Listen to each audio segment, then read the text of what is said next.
So, hi mga ka-shooms!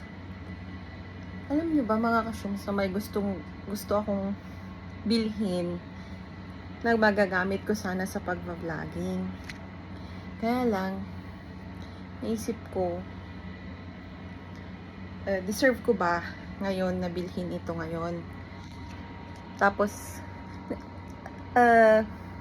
kayo ba mga ka-shooms, naniniwala ba kayo sa mga signs?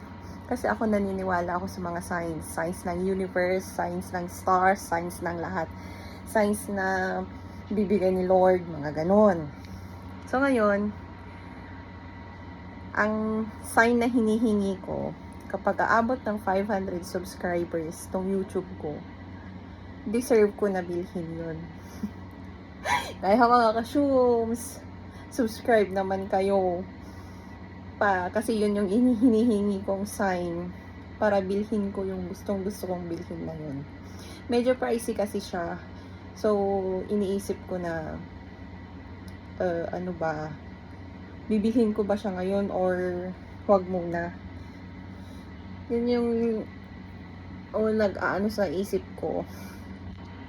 So pa-help mga ka-shooms,